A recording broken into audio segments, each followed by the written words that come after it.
네, 개장 전에 체크해야 되는 주요 이슈들 살펴보는 모닝 스탠바이 시간으로 이어가 보겠습니다. 오늘 이 시간에는 퍼스트 프라임 리서치의 손여로 팀장과 함께합니다. 팀장님 안녕하세요. 네, 안녕하십니까. 네, 뉴욕 증시도 어제 우리 국내 증시과 결을 비슷하게 했습니다. 약간은 쉬어가는 모습이 나타나고 있는데 그럼에도 기술주 종목들의 강세는 눈에 돋보였습니다. 개장 전에 체크해야 되는 포인트들 어떤 부분이 있을까요? 네, 오늘자 한 줄 평을 지수와 수급의 방향성을 체크하자 그렇게 좀 말씀을 드리도록 하겠습니다. 꾸준하게 많은 전문가분들께서 국내 시장이든 뉴욕 시장이든 바닥 대비 상당히 많이 올라왔다라고 판단을 하고 있고 우리가 추가적인 투자 전략을 잡기 위해서는 기술적 분석을 진행을 해야 되는데 보통적으로 단기적인 고점에 도착을 했을 때는 단기적인 이 시점에 있는 투자분들의 단기적인 차익 실현이 나올 수밖에 없다라고 판단합니다. 그 과정 속에서 외국인과 기관의 매수세가 나오고 있다라고 판단하고 있고요. 외국인과 기관이 국내 시장에 대해서 단기적인 차익 실현을 실현할 수 있는 욕구를 자극해 줄 수 있는 뉴스도 몇 가지 있고 개인 투자분들의 포모 현상도 일부는 있는 것이 아닌가 그렇게 판단됩니다. 첫 번째로는 지금 마이크론 실적 발표도 있고 이스라엘과 이란 간의 지정학적 리스크, 그다음에 나토 정상회담과 제롬 파월 연준장의 발언 이런 것들을 감안했을 때는 확실하게 성장주에 대해서 추가적으로 공격적으로 투자하기에는 투자분들께서 다소 좀 부담감을 느낄 수 있다라고 판단합니다. 첫 번째로는 이 이스라엘과 이란이라는 키워드로 뉴스 검색을 했을 때 분명히 이란과 이스라엘은 휴전을 했음에도 불구하고 국지전은 꾸준하게 발생하고 있는 부분들이죠. 그 다음에 트럼프 대통령도 이스라엘과 이란이 12시간 24시간 휴전을 한 다음에 결국에는 종전으로 갈 것이다. 이렇게 이야기를 하고 있는데 저 역시도 이 이스라엘과 이란 간의 전쟁 공부를 했을 때 이 1500년대부터 시작된 이 전쟁이 과연 트럼프 대통령이 이야기를 한다고 끝날까? 이런 생각은 안 듭니다. 그리고 또 유가 가격도 그냥 2%, 3% 흔들리는 것이 아니고 6에서 7% 이상의 움직임을 보여주고 있기 때문에 이 지정학적 리스크와 관련된 종목들은 정말 매매 관점으로 보는 게 맞다라고 판단하고 있고요.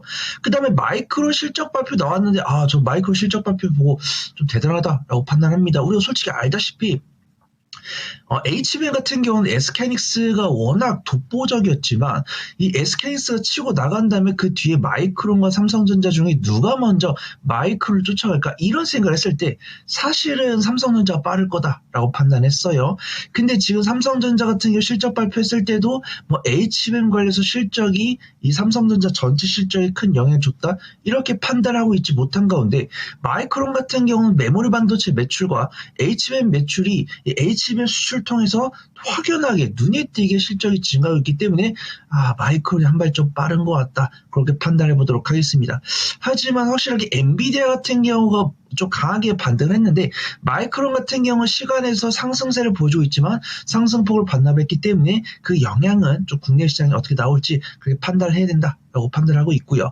그 다음에 안타까운 얘기죠. 우리가 생각했던 거는 미국의 FMC가 어떤 물가나 고용시장, 그 다음 제롬 파월 연준의장과 트럼프 대통령 간의 갈등이 완화가 되면서 기준금리가 인하가 되면서 성장 섹터의 온기가 돌아야 되는데 지금 이 뉴스를 봤을 때는 그럴 가능성이 쉽지 않아 보입니다.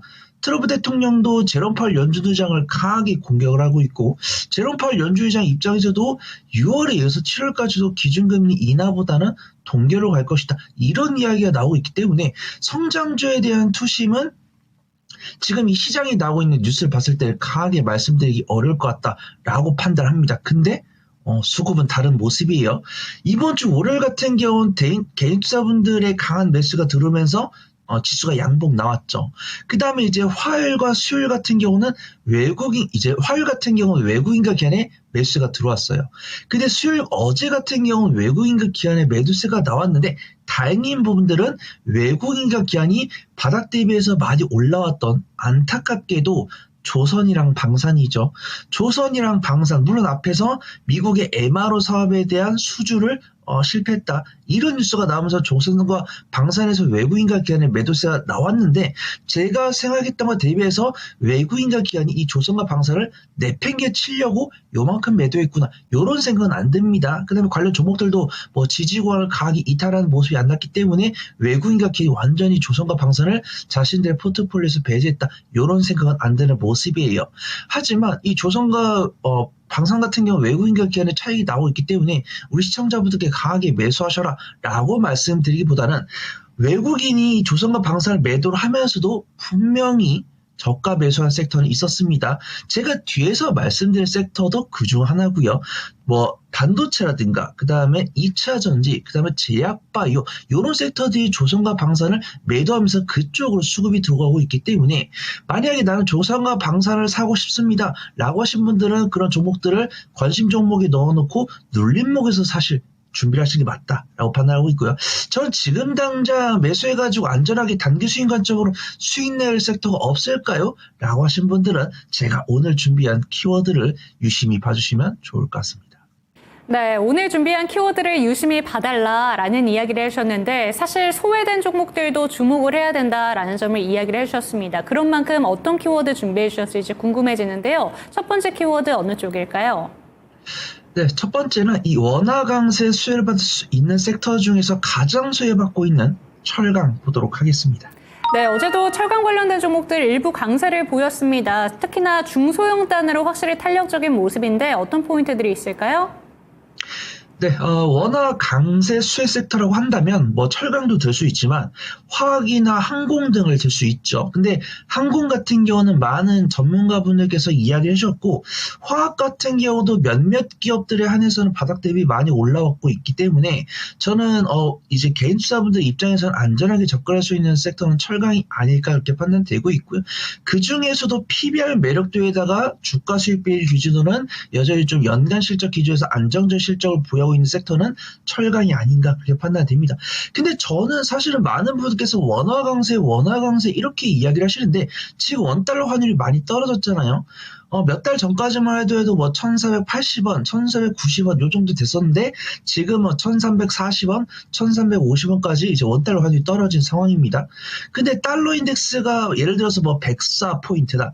102포인트 요 정도 됐는데 원달러 환율이 1,350원까지 내려왔다? 이러면 원화 강세가 맞아요. 근데 차트를 대조를 해보면 지금 달러 인덱스가 104포인트였다가 지금 96, 97까지 왔고 원달러 환율이랑 이 달러 인덱스를 딱 대조를 해보면 차트 모양이 비슷합니다. 그래서 정말 원화가 강세를 보여서 이렇게 움직임을 보여준다라고 판단하기보다는 전 달러 약세, 이 달러는 결국 트럼프 대통령이 이 위치 지지율과 상관되는 지표입니다. 그래서 트럼프 대통령이 지지율이 떨어지면서 달러 가치가 떨어지는 게 저는 한 70% 영향, 그 다음에 새로운 정부 기대감과 우리 코스피 코스닥 지수가 강세를 보이다 보니까 국내 시장이 투자를 해야겠다라고 판단해서 원화에 대한 수요가 결국 원화 강세죠.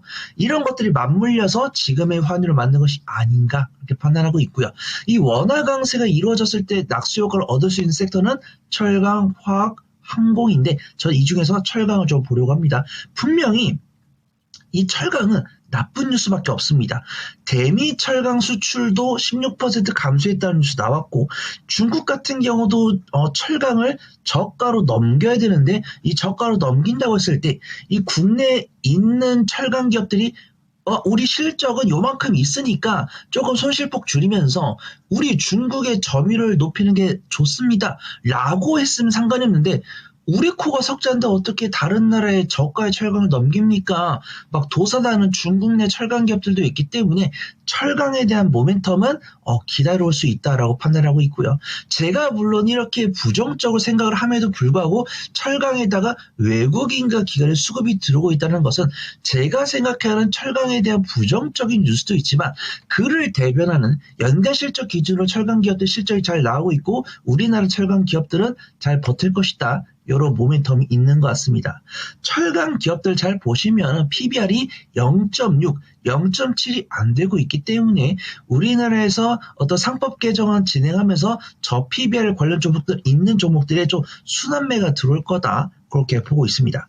제가 그래서 오늘 보려는 종목 두 종목은 세아 베스트 지주랑 포스코 스텔리온인데 철강 관련 종목들은 안전하게 접근할 수 있는 종목들 많다라고 판단합니다. 포스코 홀딩스도 괜찮고 현대제철도 괜찮고 동국제강도 괜찮지만 성장성과 안정성을 고루 갖춘 종목은 세아 베스트 지주이고 단기적인 변동성을 원하시는 분들은 포스코 스텔리온 보시면 좋을 것 같습니다. 세아 베스텔 지주 같은 경우는 세아 그룹 내에서 특수강 제조 및 판매업을 영위하고 있고요. 우리가 정유관이라고 하죠. 어떤 LNG 프로젝트라든가 LNG 수요에 대한 증가가 되면서 뭐 LNG선 이런 것들에 대한 수요가 증가했을 때는 똑같이 그 안에 들어가는 정유관 수요가 증가할 것이고, 이 정유관을 국내에서 가장 많이 만들고 있는 기업은 세아베스텔 지주다. 그렇게 좀 말씀을 드리도록 하겠습니다. 이 신한증권에서 리포트가 나왔는데 목표가를 상향하는 리포트가 나왔고요. 내년에 이익이 증가가 될 거다, 이런 뷰가 있습니다. 이거는 제 개인적인 뷰인데, 트럼프 대통령이 유가가 하락을 했을 때는 자신들의 알래스카 LNG 프로젝트에 대한 강한 이 푸시를 진행했을 때는 세아베스텔 지주가 낙수 효과를 얻을 거다라고 보고 있습니다. 두 번째로는 포스코 스틸리온인데, 저는 요거는 그냥 매매 관점으로 보고 있습니다. 저는 안정적인 그런 관점으로 좀 포스코 그룹주를 보고 싶습니다 라고 하신 분들은 저는 포스코 홀딩스 괜찮다라고 보고 있고요. 그냥 매매 관점으로 보실 거면 포스코 스틸리온도 괜찮다라고 판단합니다. 우리나라에서는 이제 중국 철강에 대해서 반텀빙 조사 신청을 진행했는데, 그 안에 보면은 열연 강판과 칼라 강판에 대한 부분을 제소를 했기 때문에 국내에서 이 열연 강판과 칼라 강판을 만들고 있는 기업은 포스코 스틸리온이기 때문에 그 낙수 효과를 얻을 것으로 판단됩니다. 그 다음에 포스코 스틸리온은 21선과 61선 위에서 지지하는 모습인데, 지금 최근 수급동을 봤을 때는 외국인의 순매수가 이틀 지속이 됐기 때문에 단기적인 수급으로 들어올 거다라고 판단돼서 오늘 철강에서는 관심주를 세아베스텔 지주랑 포스코 스틸리온을 말씀을 드리도록 하겠습니다. 네, 원화 강세의 대표적인 수혜주입니다. 철강 관련된 종목들 두 가지를 짚어주셨는데 사이즈가 약간 다르게 준비를 해주신 만큼 선택을 해보시면 좋을 것 같고요. 조금 더 탄력적인 쪽으로는 이 중소형단에서 세아베스텔 지주, 이 정유관이 키워드라고 합니다. 그리고 조금 더 안정적으로는 포스코 스틸리온까지 체크해보시면 좋을 것 같고요. 두 번째 키워드로 넘어가 보도록 하겠습니다. 어느 쪽으로 살펴보는 게 좋을까요? 네, 분명히 나오는 뉴스는 이들에게 긍정적으로 작용하지 않을 것 같은데 좋은 모습 보여주고 있는 완성차 보도록 하겠습니다. 네, 사실 얘기해 주신 대로 현대차와 기아의 판매건은 점점 둔화되고 있는 모습입니다. 하지만 그런 가운데 어제 흐름이 굉장히 좋았거든요. 어떤 포인트들을 체크해 보는 게 좋을까요? 네, 맞습니다. 우리 앵커님께서 정확하게 말씀해 주셨습니다. 우리가 보통 우상향하는 종목들 중에서 완전히 100% 테마주가 아니면 실적이 잘 나와야 되거든요. 근데 사실은 이게 좀 냉철한 거죠. 절대적인 수치도 잘 나오면서 성장폭이 증가한다. 이건 베스트입니다. 근데 우리가 완성차 같은 경우는 알잖아요. 절대적인 실적은 증가를 하면서도 실적 증가폭은 감소를 하고 있고, 우리 앵커님께서 이야기를 해주신 것처럼 뭐 유럽이나 미국 등지에서 판매가 되고 있는 현대차랑 기아의 판매 증가폭이 감소가 되고 있는 것은 사실입니다. 근데 실적 절대폭이 증가를 하면서도 주가가 오르고 있지 않다고 했을 때는 주가 수익 비율 포가 떨어지죠. 근데 이런 저가 수익 비율이 낮아지고 있는 것을 투자분들께서 다 알고 계시는데, 이 현대차랑 기아에 대한 변곡점을 만들 수 있는 뉴스가 두 가지가 나온다고 한다면 우린 기꺼이 투자를 해봐야 된다라고 판단하고 있고, 외국인과 기관은 이미 움직이고 있기 때문에 우리는 유심히 봐야 된다, 그렇게 판단합니다. 일단 테슬라 같은 경우는 이틀 연속 약세를 보여줬지만, 테슬라가 로보택시를 출시를 하면서 정말 우리가 자율주행 택시가 정말 가능하구나, 이런 투신 변화를 보여준 것은 괜찮다라고 판단하고 있고요.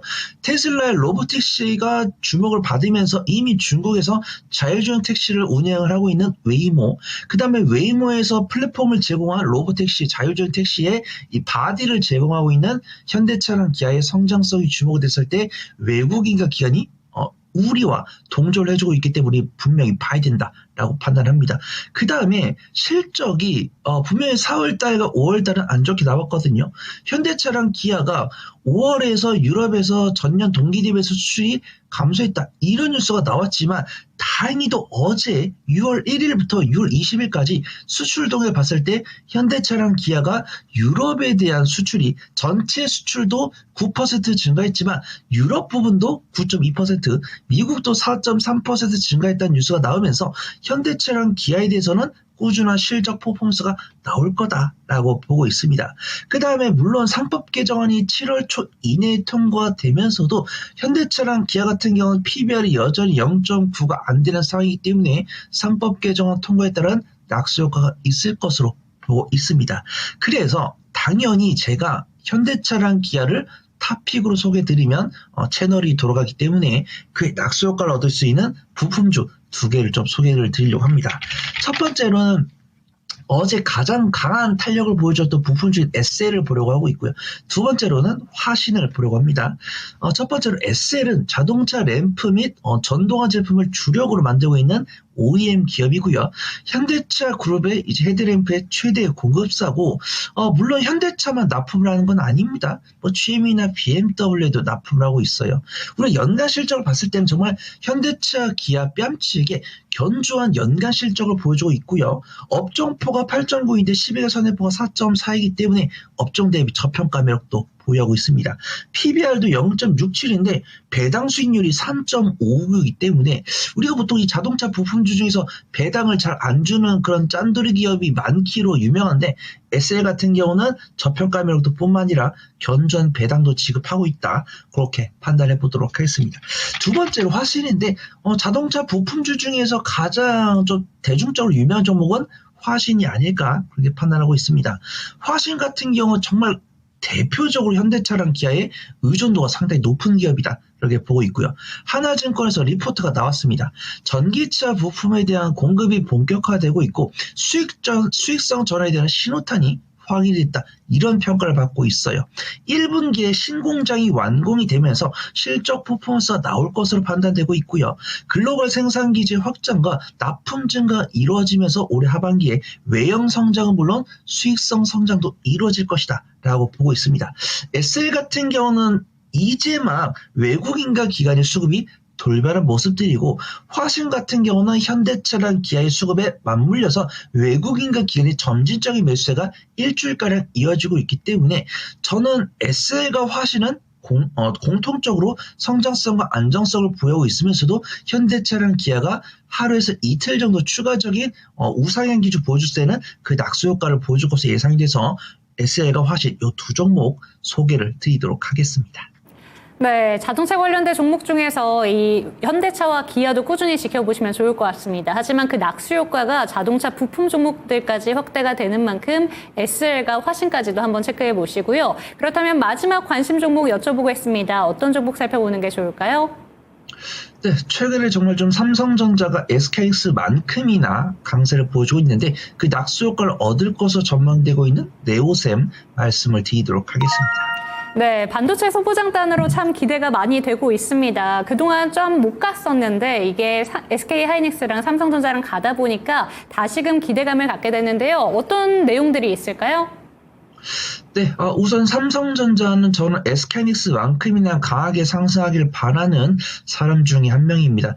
근데 이제 삼성전자도 역시 우리나라 1등 기업이다 보니까 어떤 시장에 대한 매크로 변수가 나왔을 때는 외국인과 기관의 단기적인 차익실이 나오는 모습이에요. 근데 삼성전자 같은 경우도 긍정적 뉴스 동반하고 지적적 리스크가 선반영이 됐을 때는 외국인과 기관의 매수세가 들어오고 있고 삼성전자에 대한 긍정적인 뉴스가 나왔을 때는 이 삼성전자랑 관련성 있는 낙수 효과를 얻을 수 있는 기업을 봐야 된다. 그렇게 판단하고 있습니다. 그래서 네오셈 같은 경우는 반도체 후공정 검사 장비를 납품을 하고 있는 기업인데 이 삼성전자 하면은 CXL 관련 뉴스가 있잖아요. HBM 같은 경우는 SKX한테 1등을 내줬지만 이런 어떤 데이터 전송 채널이라고 볼 수 있는 CXL 관련했을 때는 삼성전자가 그 패권을 놓치지 않겠다. 이런 뷰가 있습니다. 그 다음에 이 SKX 같은 경우는 부정적으로 말하면 메모리 반도체 HBM 원툴이지만 설계라든가 파운드리라든가 이런 것들 봤을 때는 삼성전자가 물론 이 SKX에다가 반격할 수 있는 뉴스가 나온다라는 부분들이 있고 이 네오셈 같은 경우는 삼성전자가 이 CXL을 선도적인 위치를 취하겠다라고 했을 때는 낙수 효과를 얻을 가능성이 높다라고 판단하고 있는데요. 그 이유는 네오셈 같은 경우 세계 최초로 CXL 2.0 채널로 한 메모리 검사 장비를 개발했기 때문에 이 검사 장비 입장에서는 기술력을 갖고 있다. 이렇게 평가를 받고 있고요. 삼성전자 같은 경우는 자신들의 CXL을 실현하기 위한 파트너로 네오셈을 작년에 선택한 이력이 있기 때문에 그 낙수 효과를 얻을 것으로 판단됩니다. 연간 실적 기준으로 흑자를 기록을 하고 있고요. 네오셈 같은 경우는 일봉 차트를 보더라도 여전히 21선과 61선 위에서 지지하는 모습인데 그제 돌파하는 모습입니다. 화요일날 21선을 돌파했고요. 어제 61선을 돌파했습니다. 근데 이 수급종을 봤을 때는 외국인과 기관의 동반 쌍끌이 순매수가 이틀 연속 들어왔고 기관 순매수도 긍정적이지만 공격적인 외국인의 순매수가 들어왔기 때문에 단기 수익 관점으로 삼성전자 밸류체인을 보신다고 했을 때는 네오셈이 좋은 효과를 볼 수 있을 거다라고 보이고요. 저는 손절제를 못합니다. 이러신 분들은 삼성전자 보셔도 되겠지만 삼성전자 관련 종목들 중에서 매수해서 일주일 안에 10% 이상 수익을 가져갈 수 있는 종목이 없을까요? 라고 하신 분들께는 네오셈을 소개해 드리도록 하겠습니다. 네, 삼성전자 밸류체인 내에서 한 종목을 고른다면 이 종목이 단기간에 10% 넘는 상승률을 가져다 줄 수도 있다는 점에서 네오셈 짚어주셨습니다. 오늘 철강 관련된 종목 중에서는 세아 베스텔지주와 포스코 스틸리온 그리고 자동차 부품단에서는 SL과 화신 짚어주셨고요. 삼성전자 밸류체인 반도체 종목 중에서는 네오셈까지 체크해 보시기 바랍니다. 오늘 말씀 감사드립니다. 감사합니다. 네, 시장에 대한 다양한 이슈들 함께 짚어봤습니다. 하지만 특정 종목에 대한 상승과 하락은 보장하지 않는다는 점 반드시 기억해 주시고요. 이제 주 막판을 향해서 달려가고 있습니다. 오늘 시장도 여러분들과 함께 성공 투자하시기를 기원해 보도록 하겠고 이 시간 마무리해 보도록 하겠습니다. 시청해 주신 여러분 고맙습니다.